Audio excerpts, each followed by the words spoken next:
বরং আয়েশের উষ্ণ আলিঙ্গনে কেমন যেন আরো গরম লাগতে লাগলো। তবে গায়ের উপর থেকে কম্বলটা সরলো না, কারণ অতটাও গরম লাগছে না যে কম্বল ফেলে দিতে হবে। একসময় আয়েশের বুকে মাথা টেকে ঈশার চোখে ঘুমও এসে গেল। তবে আয়েশ এখনো ঘুমায়নি, জেগে আছে। এমন নয় যে সে না ঘুমিয়ে জেগে আছে, মূলত ঘুম আসছে না বলেই জেগে আছে। আয়েশ বালিশের পাশ থেকে হাত দিয়ে মোবাইলটা হাতে নিয়ে একবার টাইম দেখে নিল। 12টা বাজতে চলেছে। আয়েশ অন্য ছেলেদের মতো অত রাত করে ঘুমায় না, রোজ 11টা বাজতেই ঘুমিয়ে পড়ে। যেই জায়গায় কখনো 11টার জায়গায় 11:30 বাজে না, সেই জায়গায় আজ 12টা বাজতে চললো। তারপরও আয়েশের চোখে ঘুম আসার নাম নেই। আয়েশ ঈশার দিকে তাকালো, পাগলিটা কি সুন্দর করে ঘুমাচ্ছে। ঘুমান্ত চেহারাটা আরো বেশি মায়াবী লাগছে। আয়েশ আগেও অনেকবার এই ঘুম পরীকে ঘুমান্ত অবস্থায় দেখেছে, বাট পার্থক্য হলো শুধু এটুকুই, আগে দূর থেকে দেখেছিল আর আজ একদম কাছ থেকে দেখছে।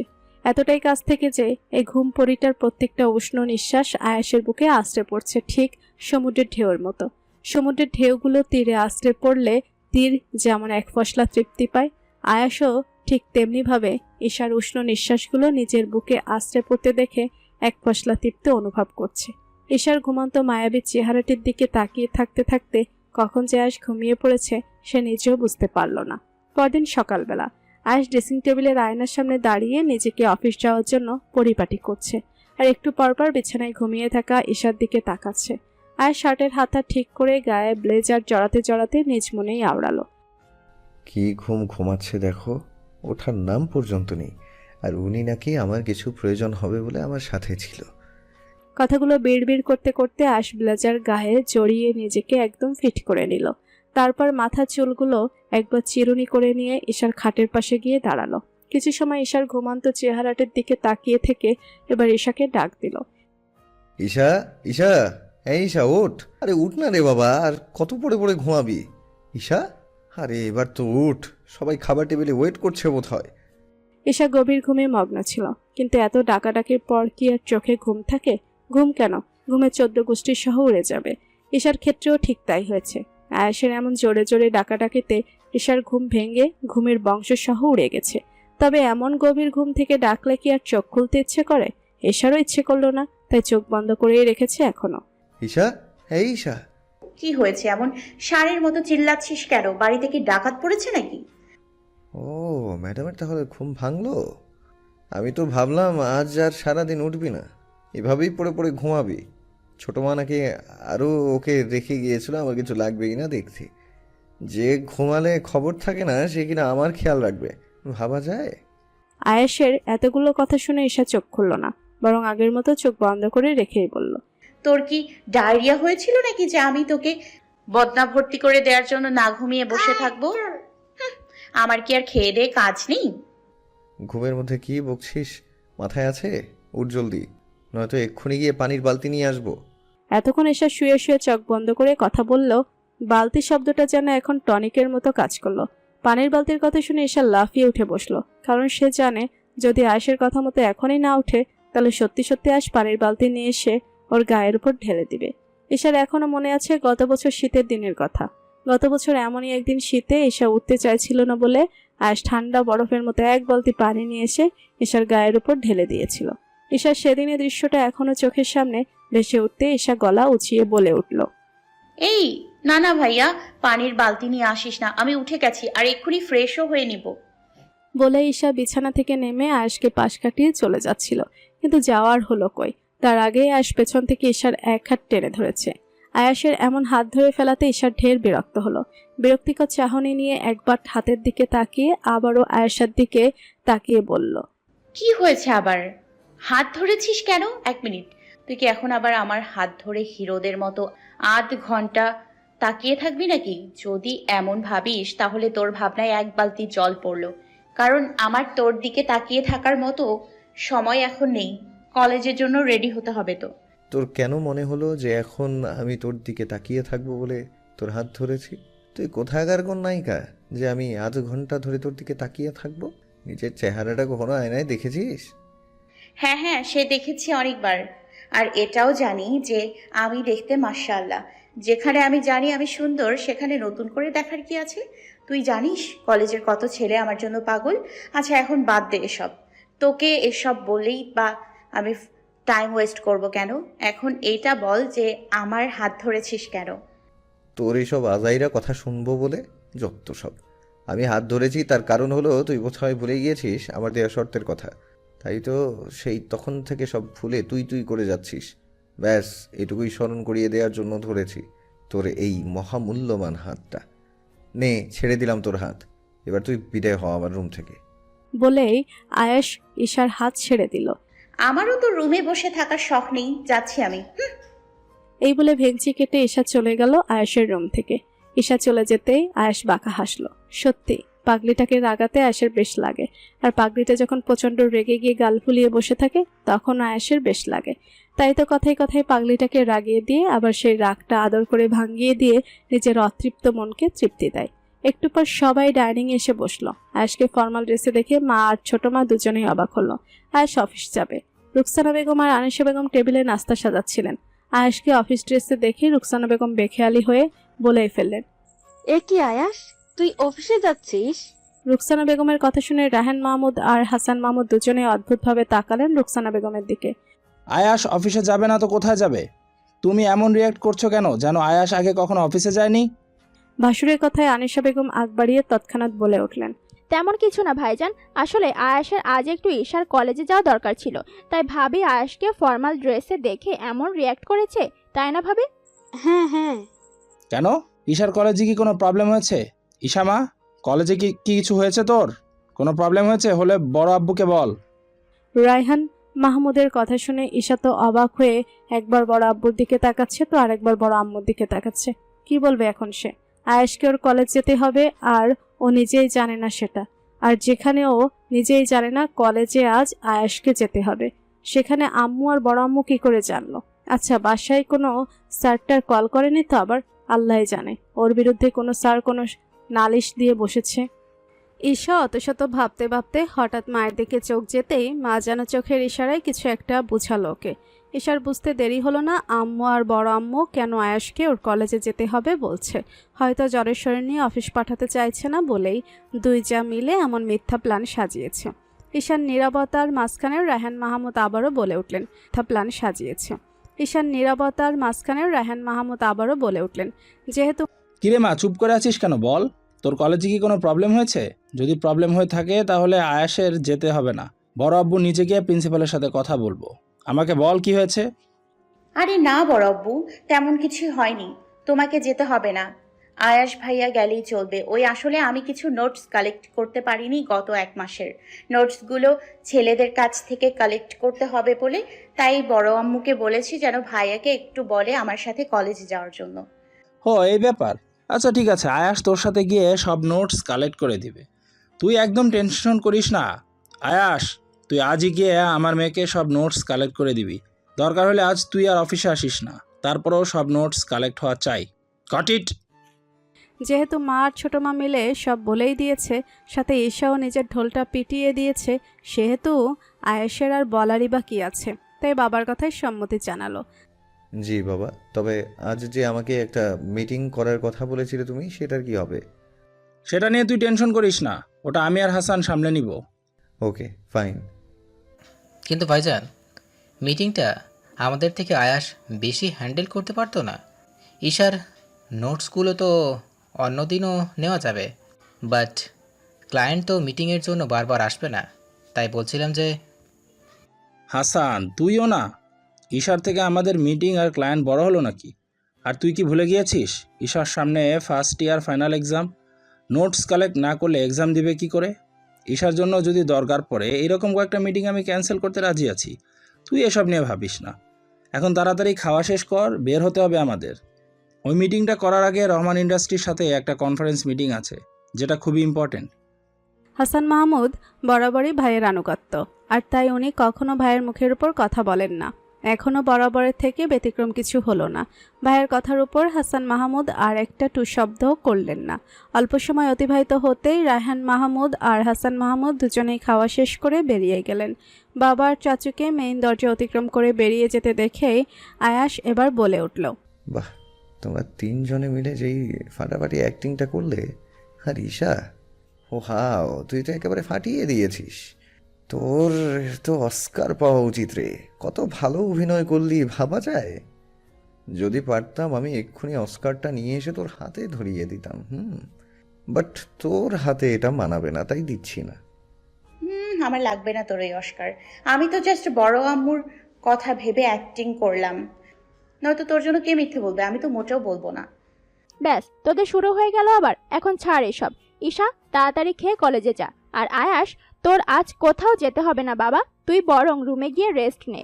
আনিশা বেগমের কথায় রুকসানা বেগমও সম্মতি জানিয়ে বলে উঠলেন, হ্যাঁ আয়াস, আনিশা একদম ঠিকই বলেছে। তুই রুমে গিয়ে শুয়ে থাক, তোর জন্য আর কোথাও যেতে হবে না। মা, ছোট মা, তোমরাও না। আমার কি অত জ্বর হয়েছে নাকি যে রুমে বসে থাকতে হবে? তোমরা এসে দেখো, আমার শরীর এখন একদম ঠিক আছে। নিজের এক হাত কপালে রেখে বলল আয়াস, কিন্তু তাতেও আনিশা বেগমের মন গলাতে পারল না। উনি কিছুটা রাগনিস্ত্রিত কণ্ঠে বললেন, তারপরেও তোর আজ অফিসে যাওয়া হবে না আয়াস। আমি কিন্তু ভাবি নই যে তোর কথায় গলে যাব। ভাবিকে বোলাতে পারলেও আমাকে কিন্তু বোলাতে পারবি না। আজ অফিসে যাবি না বলছি, যাবি না, ব্যাস। আরে আমি কখন বললাম যে আমি অফিসে যাব? মানে তাহলে কোথায় যাবি? কেন? তোমাদের এই most of the eligible drama queen যে এতক্ষণ ধরে ড্রামা করলো, ওনার নাকি নোটস কালেক্ট করা হয়নি ছেলেদের থেকে, তাই ওনার নোটস কালেক্ট করতে কলেজে যাব। আরে সে তো এমনি ভাইজানের সামনে বলেছিল যাতে ভাইজান তোকে অফিস যেতে বারণ করে। মূলত এর পুরোটাই একটা নাটক ছিল। ছোট মা, তুমি তোমার মেয়েকে এখনো চিনলে না। ও যেহেতু বলেছে ওর নোটস কালেক্ট করা হয়নি, তাহলে আই অ্যাম ড্যাম শিওর ওর সত্যি নোটস কালেক্ট করা হয়নি। না হলে ও নোটসের কথা কখনোই বলতো না, অন্য কিছু বলতো। আমার কথা বিশ্বাস না হলে তোমরা জিজ্ঞেস করে দেখো ওকে। ঈশামা, আয়াস যেটা বলছে সেটা কি ঠিক? আমি জানি আয়াস শুধু শুধু আজাইরা বকছে। তুই নিজেই বলে দে তো সেটা, যে ওর কথা একদম ঠিক না। তুই সব নোটস কালেক্ট করেছিস। আমি চাই না আমার মেয়েকে নিয়ে কেউ মিথ্যা ধারণা পোষণ করে রাখুক। ঈশা এতক্ষণ নিচের দিকে তাকিয়েছিল বললে ভুল হবে। মূলত নিচের দিকে তাকিয়ে তাকিয়ে আয়েশার বড় আম্মুর কথাগুলো শুনছিল, আর প্লেটের নুডলসগুলো চামচ দিয়ে নাড়ছিল। কারণ আয়েশ যা বলছে একদম ঠিকই বলছে।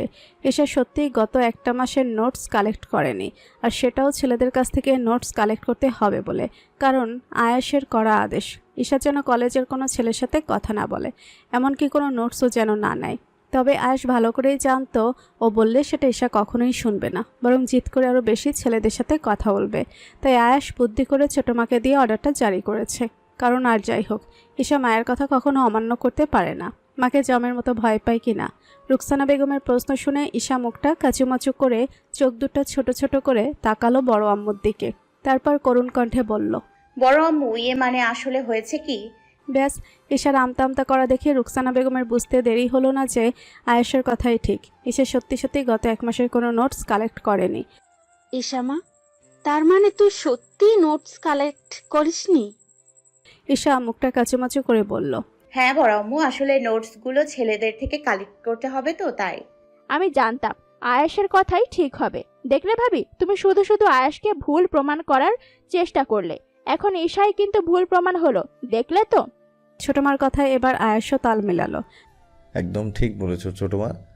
মা, এখন দেখলে তো কে ঠিক, তোমার মেয়ে নাকি আমি? আরে এতে এমন কি আর? ও তো বলেছে ছেলেদের কাছ থেকে বলে নোটস গুলো নিতে পারেনি। এখানে তো ওর কোনো ভুল নেই। রুকসানা বেগমকে পরাজিত করতে আনিশা বেগম বললেন, ভাবি, ঈশার ভুল কি কখনো তোমার চোখে পড়ে? আমার তো মনে হয় না। ওর অ্যাক্টিং দেখে তো এক মুহূর্তের জন্য আমি ভেবে নিয়েছিলাম যে ও নোটসের কাহিনীটা আমার চোখ রাঙানি দেখে সেকেন্ডের মধ্যে বানিয়ে নিয়েছে, কিন্তু বুঝতেই পারিনি ও সত্যি সত্যি কথাগুলো বলেছে। মিথ্যা বলবো না, আমিও কিন্তু তোমার মতোই মনে করেছিলাম আনিশা। এক মিনিট, আচ্ছা আয়াস, তুই কি করে বুঝলি যে ঈশা সত্যি সত্যি নোটস কালেক্ট করেনি? না মানে আমরা তো ওর কথাগুলোকে অভিনয় ধরে নিয়েছিলাম। তাহলে তুই কিভাবে বুঝলি যে ঈশা অভিনয় করছে না, সত্যি সত্যি নোটসের কথা বলছে? আরে মা, তোমরা এই ফাউলটাকে না চিনলে ওকে আমি হাড়ে হাড়ে চিনি। ও যে ছাই ফেলতে ভাঙাগুলো ইউজ করে সেটা আমার থেকে ভালো করে আর কে জানে। মানে একদম সিম্পল। ও হয়তো অনেকদিন ধরে আমাকে নোটসের কথা বলতে চেয়েছিল, কিন্তু বলতে পারেনি। আর তাই যখনই বাবা ওর কাছে জানতে চাইলো কলেজে কোনো প্রবলেম হয়েছে কিনা, সাথে সাথে ওর সবার আগে নোটসের কথাটাই মাথায় আসলো। আর পটপট সেটাকে বাবার সামনে প্রেজেন্টও করে দিল। তোমরা মনে করলে ও অভিনয় করছে, বাবা মনে করলে ও সত্যি কথা বলছে, আর আমি বুঝতে পারলাম ফাউলটা নোটসের টেনশনে আছে। ব্যাস, সব পানির মতো ক্লিয়ার। আয়েশের কথা শুনে রুকসানা বেগম আর আনিশা বেগম দুই চা একে অপরের দিকে তাকালেন। তারপর আচমকায় পিক করে দুজনে হেসে দিলেন। আসলে ঈশাকে আয়েশের চেয়ে বেশি হয়তো আর কেউ বুঝবে না। আচ্ছা, আমরা তাহলে আসছি মা। ছোট মা, আসছি আমরা। আনিশা বেগম স্নেহ জড়ানো কণ্ঠে বললেন। হ্যাঁ আয় বাবা, তবে সাবধানে যাস। এই যে ড্রামা কুইন, চলুন এবার। এত খেলে তো মুটকি হয়ে যাবি। সব খাবার তো তুই একাই সাবার করে দিয়েছিস মনে হচ্ছে। কিছু তো অবশিষ্ট রাখ। এমনভাবে বলছিস যেন টেবিলের সব খাবার আমি একাই খেয়ে নিয়েছি। তুই তো আমার থেকে 3 খাস। তখন কি আমি কিছু বলি? আমি যখন তোর খাওয়া নিয়ে বলি না, তাহলে আমার খাওয়া নিয়ে তুই বলছিস কেন? আমার সব কিছুতে নজর না দিলে তোর পেটের ভাত হজম হয় না বুঝি? না হয় না, এবার তাড়াতাড়ি চল, নয়তো এই জন্মে তুই আর নোটস নিতে পারবি না। আম্মু, বড় আম্মু, আসছি আমি। এই, তুই কি একা যাচ্ছিস যে আসছি আমি বলছিস? আমরা দুইজন মানুষ যাচ্ছি, আর তাই আসছি আমি নয়, আসছি আমরা বলবি। আমার তো তোকে মানুষই মনে হয় না, তাই শুধু আমার জন্য বলেছি। আফটার অল তুই তো মানুষ না, তুই হলি একটা গন্ডার। বলেই ঈশা এক দৌড়ে বেরিয়ে গেল। তবে রে, দাঁড়া, আসছি আমি। আচ্ছা ছোট মা, মা আসছি তাহলে। আচ্ছা আয়, আর হ্যাঁ, সাবধানে চালাস গাড়ি। তোকে বললেও তো তুই ড্রাইভারকে নিয়ে যাস না, তাই সাবধানে দেখে চালাস। মায়ের কথায় আয়েশ মুচকি হেসে বলল। জো হুকুম মেরে মা, তুই একদম টেনশন করো না। আয়েশ ঘর থেকে বেরিয়ে ড্রাইভিং সিটে এসে বসলো। ঈশা আগে থেকেই ড্রাইভিং সিটের পাশেরটাতে বসেছিল। আয়েশকে বসতে দেখে দাঁত খেলিয়ে হাসলো। আয়েশ এক পলক ঈশার দিকে তাকিয়ে তারপর সামনের দিকে তাকিয়ে গাড়ি স্টার্ট দিল। সারা রাস্তা ঈশা বকবক করলেও আয়েশ কিছু বলল না, শুধু হুম হাঁ বলে জবাব দিয়ে গেছে। নির্দিষ্ট সময় পর গাড়ি এসে থামলো কলেজ গেটের সামনে। খানিক সময় নিয়ে আয়েশ আর ঈশা দুজনেই গাড়ি থেকে নেমে আসলো। আয়েশ এক নজর পুরো কলেজটার দিকে একবার চোখ বুলিয়ে তারপর ভিতরের দিকে হাঁটা ধরল। সাথে ঈশাও হাঁটছে আয়েশের সাথে পা মিলিয়ে।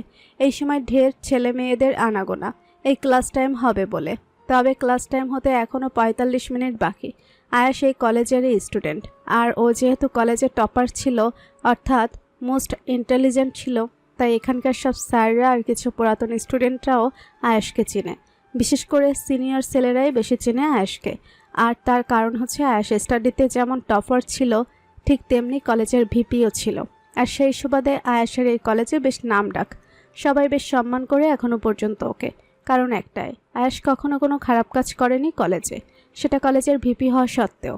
যেখানে আজকালকার ছেলেরা সামান্য ক্লাস ক্যাপ্টেন হলেই নিজেকে বড় ভাবতে শুরু করে, সেখানে আয়েশ পুরো কলেজের ছাত্রদের হেড ছিল। তারপরেও কখনো কোনো মেয়েকে প্রিচিং র্যাগিং এসব করেনি, আর না কোনো ছেলেকে করতে দিয়েছে। কখনো অন্যায়ভাবে কোনো জুনিয়রের উপর দাদাগিরি দেখায়নি, আর না অন্য কাউকে দেখাতে দিয়েছে। সবসময় কলেজের ছোট বড় সবার পাশে থেকেছে, সবার সাথে ভদ্র ব্যবহার করেছে, সবাইকে পড়ালেখার প্রতি উৎসাহ করেছে। আর তাই আজও কলেজের বেশ কিছু ছেলে মেয়ের কাছে আরিয়ান মাহমুদ আয়াস নামটা একটা আইডল। আয়াস ঈশাকে সাথে নিয়ে কলেজ ক্যাম্পাসের দিকে গেল, কারণ আয়াস জানে এই সময় সব ছেলেদেরকে সে ক্যাম্পাসেই পাবে। দুজনেই ক্যাম্পাসে এসে ঢুকলো। ঈশা। ঈশা আয়েশের পেছনেই দাঁড়িয়েছিল। আয়েশের ডাক শুনে ঈশা আয়েশের পাশে এসে দাঁড়ালো। ওই যে কর্নারের টেবিলটাতে বসে আছে, ওইগুলো না তোর ক্লাসের ছেলে?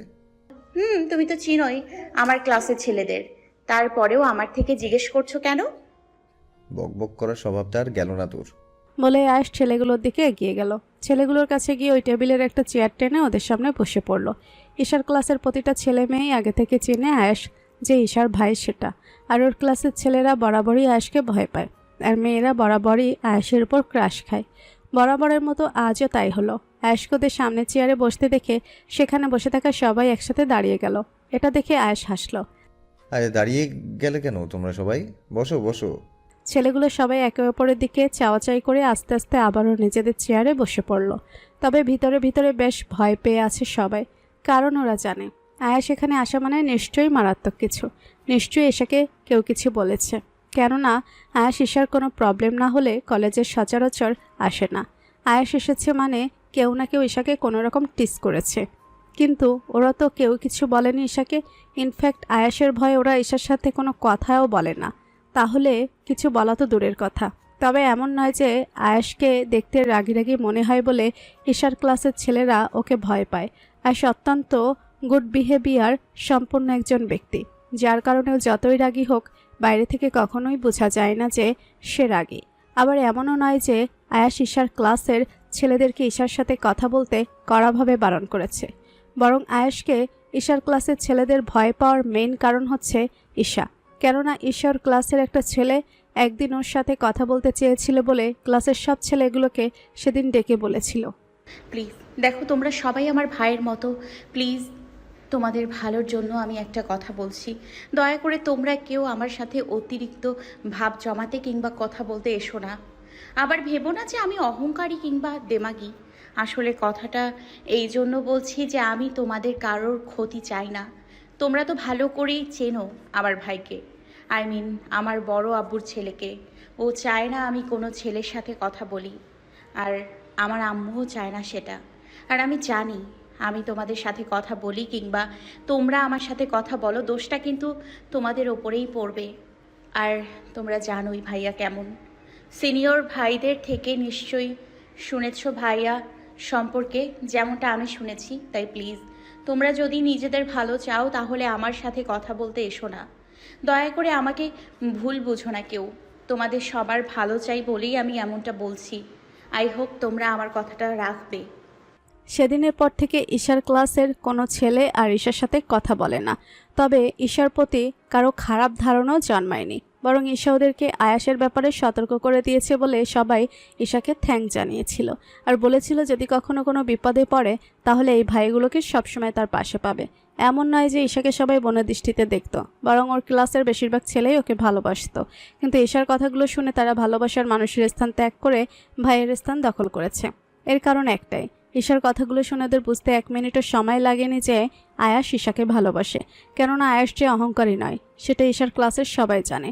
আয়াস কেন, ঈশার ফ্যামিলির কেউই যে অহংকারী নয় সেটা সবার অজানা নয়। আর আয়াস যেহেতু বলেছে শুধু ছেলেদের সাথে কথা না বলতে, মেয়েদের সাথে কথা বলতে, তো বারণ করেনি। তার মানে তো এটাই যে আয়াস ঈশাকে ভালোবাসে। ছেলেগুলোর মধ্য থেকে একজন ছেলে আমতা আমতা করে বলে উঠল, ভাইয়া আপনি? আয়াস হেসে বলল, হ্যাঁ আমি। আর তোমরা এত ভয় পেয়ে আছো কেন? Just chill bro. আমি কোনো বাঘ ভাল্লুক নই যে তোমাদের আমাকে এত ভয় পেতে হবে। বাই দ্য ওয়ে, আমার যেই কারণে এখানে আসা, অ্যাকচুয়ালি ঈশান নাকি গত 1 মাসের নোটস কালেক্ট করা হয়নি। এখন আমাকে বলো তো, তোমাদের মধ্যে কারো কাছে কি গত 1 মাসের নোটসগুলো সব আছে? আয়াসের কথা শুনে সবাই যেন হাঁপ ছেড়ে বাঁচল। এতক্ষণ তো ভয়ে এক একজনের দম আটকে আসছিল, তবে এখন আর ভয় লাগছে না, বরং সবাই সাহস করে হেসে বলল, আরে ভাইয়া, সামান্য নোটের জন্য আপনি কষ্ট করে আসতে গেলেন কেন? ঈশা কাউকে দিয়ে আমার কাছে নোটসগুলো চেয়ে নিলেই তো আমরা দিয়ে দিতাম। না ঈশার আমাদের সাথে কথা বলতে হতো, আর না আপনার কষ্ট করে এখানে আসতে হতো। ছেলেগুলোর কথা শুনে আয়াস একটু অবাক হলো। হয়তো একটু অবাক হয়েছে বললে ভুল হবে। ছেলেগুলোর কথা শুনে আয়াস বেশ অবাক হয়েছে। আর অবাক হবেই না বা কেন? আয়াস তো ছোটো মাকে দিয়ে কথাটা শুধু ঈশাকে বলেছিল। সে নিজে এসে কখনো কলেজের কোনো ছেলেকে তো বলেনি ঈশার সাথে কথা না বলতে। তাহলে তবে প্রশ্নগুলো মাথায় আসলেও আয়াস মুখে সেটা প্রকাশ করলো না, বরং মুখের ভাব স্বাভাবিক রেখে বলল, আরে না না, আমার কোনো কষ্ট হয়নি। তোমরা আমাকে নিয়ে ভেবো না। তোমাদের নিশ্চয়ই ক্লাস টাইম হয়ে এসেছে। তোমরা নুহাকে নিয়ে নোটসগুলো ঈশার কাছে পৌঁছে দিও, ঠিক আছে? আয়াসের কথায় ছেলেগুলো একসাথে বিনম্র শ্রদ্ধা জ্ঞাপন করে সম্মতি জানালো। ওকে, তাহলে আসছি আমি। সবাই মন দিয়ে পড়বে, কেমন? সবাই আবারও ঘাড় বাঁকিয়ে সম্মতি জানালো। আয়াস উঠে চলে আসলো সেখান থেকে। তারপর ঈশার সাথে কথা বলে বেরিয়ে এসে গাড়ি স্টার্ট দিল। আজ আর যেহেতু অফিস যেতে হবে না, তাই একটু বন্ধুদের সাথে আড্ডা দিলে ব্যাপারটা মন্দ হয় না। ব্যাস, যেই ভাবা সেই কাজ। আয়াস একে একে ফাহাদ, রাফি, রায়ান, জীবন এবং সুজন সবাইকে কল দিয়ে বলে দিল যেন ওদের আগের আড্ডা সেই জায়গাটাতে চলে আসে। আয়াসের বলতে দেরি হলো, কিন্তু কারো আসতে দেরি হলো না। আসলে বন্ধু মহলগুলো এমনই হয়, সবসময় অপেক্ষা করে থাকে কখন বন্ধুদের মধ্য থেকে কেউ একজন কল দিয়ে বলবে চল আজ সারাদিন আবারও আগের সেই দিনগুলোর মতো জমিয়ে আড্ডা দেই। যে যত ব্যস্তই হোক, সবাই যেন একটা ফোন পেলে পৃথিবীর সব কাজ ছেড়ে আসতে বাধ্য। পৃথিবীতে সব কিছুই আসলে পুরাতন হয়, তবে যে জিনিসটা পুরনো হয় না সেটা হলো বন্ধুত্ব। আয়াস সবার সাথে ঘন্টা তিনেকের মতো আড্ডা দিয়ে আবারও গাড়ি নিয়ে ঈশার কলেজে গেল। আর ড্রাইভারকে বলে দিয়েছে আজ ঈশাকে আনতে যাওয়ার প্রয়োজন নেই, ও নিজে গিয়ে নিয়ে আসবে। ঈশার সব কলেজ ছুটি হয়েছে, তাই ক্লাস থেকে বেরিয়ে নুহার সাথে হেসে হেসে কথা বলতে বলতে গেটের দিকে যেতে লাগলো। নুহা হলো ঈশার জানের জিগার দোস্ত, এক কথায় বেস্ট ফ্রেন্ড। নুহাদের তেমন অঢেল টাকা পয়সা নেই, আবার গরিবও নয়, দুটোর মাঝামাঝিতে অবস্থান করছে। পরিবারে তেমন বেশি লোকও নেই। নুহার একটা ছোট ভাই আর বাবা মা, এই কয়জন মিলেই নুহার পরিবার। ঈশার ক্লাসের বেশিরভাগ ছেলেমেয়েরাই বড়লোক, যার দরুন মেয়েরা কেউই নুহার সাথে মিশতে চায় না, কারণ ওই যে নুহাদের অঢেল টাকা পয়সা নেই। ক্লাসের অধিকাংশ মেয়ের তো দেমাগে পায়ে পড়ে না, আর তাই ঈশার নিজের ক্লাসের একটা মেয়েকেও ভালো লাগে না। সবার সাথে ততটুকু কথা বলে যতটুকু না বললেই নয়। তবে সবার মাঝখান থেকে যাকে ঈশার বন্ধু হিসেবে ভালো লাগে সে হচ্ছে নুহা। নুহা মেয়েটা অনেক ভালো আর মিশুকও বটে। ঈশা যদি এই কলেজের কাউকে চোখ বন্ধ করে বিশ্বাস করে সে হচ্ছে নুহা, যাকে বলতে সে অজ্ঞান। নুহাও ঈশা বলতে পাগল, আর হবেই না বা কেন?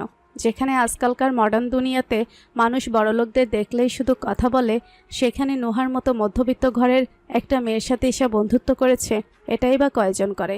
তাই ঈশা যেমন নুহাকে আপন ভাবে, ঠিক তেমনি নুহা ঈশাকে নিজের থেকে বেশি বিশ্বাস করে আর ভরসা করে। ঈশা আর নুহা দুজনেই পাশাপাশি হাঁটছে আর কিছু একটা নিয়ে কথা বলতে বলতে হাসছে। নোটসগুলো নিতে পারাই আজ বেশ খুশি খুশি লাগছে ঈশার, কারণ নোটসগুলো নিতে না পারলে নির্ঘাত এক্সামে ডাব্বা মারত। আর ঈশা জানে বাড়ির সবাই ওকে যতই আদর করুক, এক্সামে খারাপ করলে সবাই বকবে। এমনকি যে বড় আব্বু ওকে নিজের মেয়ের চেয়েও বেশি ভালোবাসে, এক্সামে খারাপ করলে উনিই সবার থেকে বেশি কষ্ট পাবেন। আর ঈশা কখনোই বড় আব্বুর মনে কষ্ট দিতে চায় না। কিরে, আজ বেশ খুশি খুশি লাগছে মনে হচ্ছে, কি ব্যাপার? নুহার কথা শুনে ঈশা হেসে বলল, আরে তেমন কিছু না, আসলে নোটসগুলো নিতে পারাই একটু আনন্দ লাগছে। তাই বল, আমি তো ভেবেছিলাম আজ আয়াস ভাইয়া নিজে এসে কলেজে দিয়ে গেছে বলে খুশি খুশি লাগছে।